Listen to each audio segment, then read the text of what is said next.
So we meet Nikki. Nikki is what some may call handsome. As he walks, he tells us a bit about his life. So it turns out Nikki doesn't have a house or a car, but has something much better: his looks. He first found out he was an attractive fellow when his mother's best friend tried seducing him. He currently works as a male escort and just goes where the wind takes him. But it's a risky game because to have a place to stay, he must seduce a girl. Nikki goes to a club one night and meets a woman named Samantha. He follows her and tries to speak to her. She ignores him and plays hard to get, but he stays persistent and she eventually comes around and introduces herself. But she seems pretty independent, so I don't think Nikki's plan will work oh, never mind. A few minutes later, he manages a kiss. He makes his way to her house and the two get down to business. The next morning, Nikki pretends to be asleep despite knowing Samantha has work because, well, he's homeless. Samantha heads to work anyway. As soon as she leaves, Nikki begins cooking for her. You see, the plan is to make her feel special and fall in love so he can stay at her place longer. Quite clever. Later that night, Samantha comes home after a long day's work. Nikki takes good care of her, gets her a drink, makes her feel comfortable, and sleeps with her. Time goes on and he continues his plan of cooking and catering to her. In return, Samantha begins buying him things and not questioning the fact that this random man she knows nothing about is living in her home, a win-win. Suddenly, Nikki begins getting bored of Samantha and plots his escape.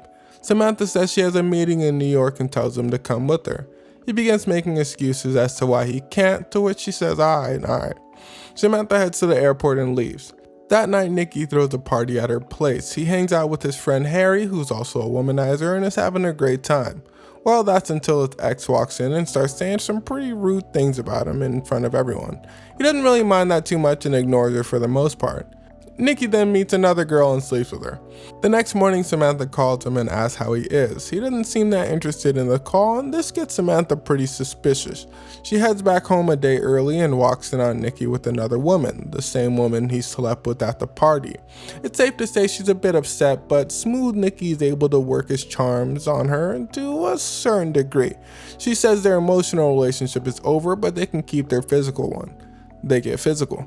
The next day, he meets a waitress named Heather and begins to flirt with her. She kindly accepts his greeting but leaves it at that. She doesn't speak to him further. Nikki's a little surprised as most women fall for him at first sight. He sits confused and this guy looks at him like he's a clown. Nikki doesn't pay the bill but does the next best thing and leaves his number on a piece of paper for the waitress, then leaves. Someone at the restaurant knew Nikki personally, so Heather was able to find him.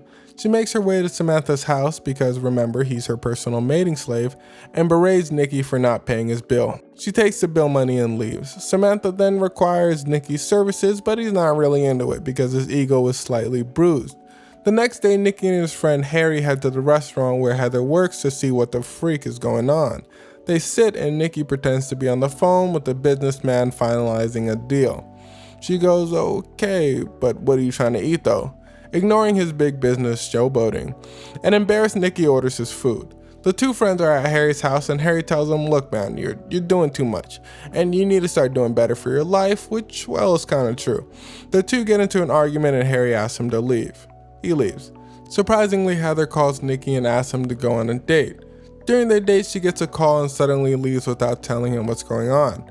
Nikki gets pretty upset and eventually leaves as well. Samantha notices Nikki's changing behavior and asks him what's going on, wondering if he likes someone else. He dodges her question and she gets pretty upset. She says she'll be heading to the hospital for a few days but does not tell him why. Nikki is chilling at home that night when he suddenly sees Heather in his swimming pool. He tells her he's still upset about the other night and asks what's going on. She says her younger brother is really sick and she needed to check on him. She then begins to cry. He feels bad and immediately rushes to her, consoling her.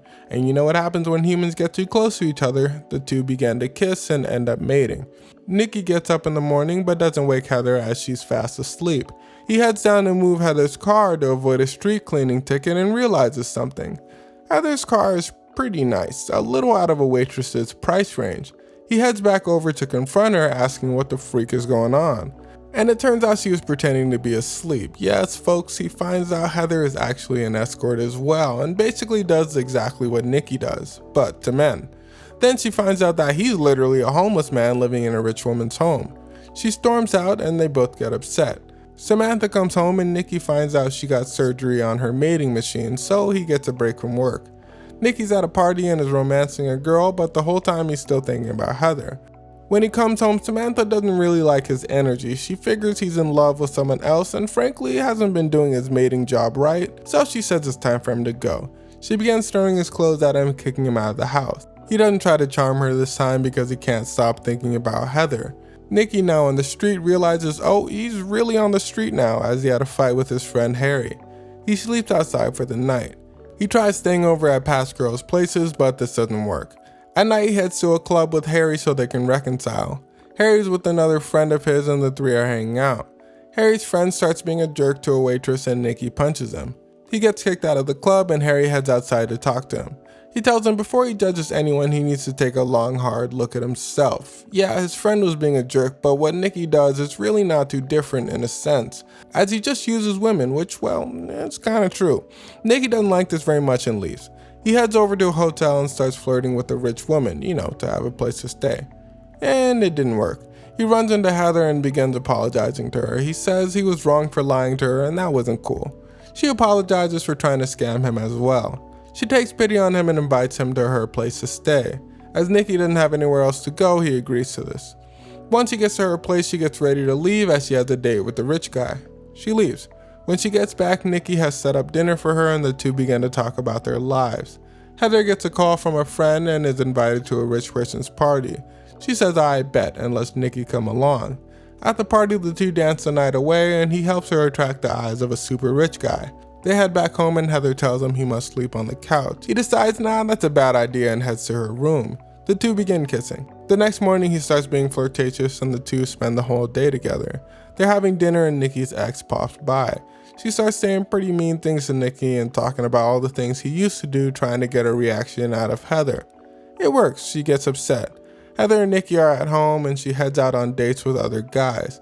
The two realize they're starting to fall for each other and have a chat. She tells him that her rich ex-boyfriend just proposed to her and well, she's gonna accept it.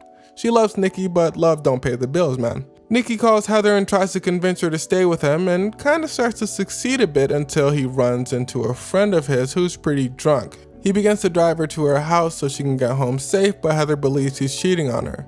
Nikki tries to explain, but she hangs up. An upset Nikki heads over to Heather's friend's place for some advice. She tells him he needs to go over and propose to her. He flies to New York with Harry's money and begins looking for Heather. He finds her and realizes she already married the rich guy. He tries to convince her to leave with him, but she asks him to leave by himself as she's already made up her mind with tears in her eyes. Her husband arrives and Heather pretends he's a delivery boy. He gives Nikki a tip and seems like a pretty nice guy.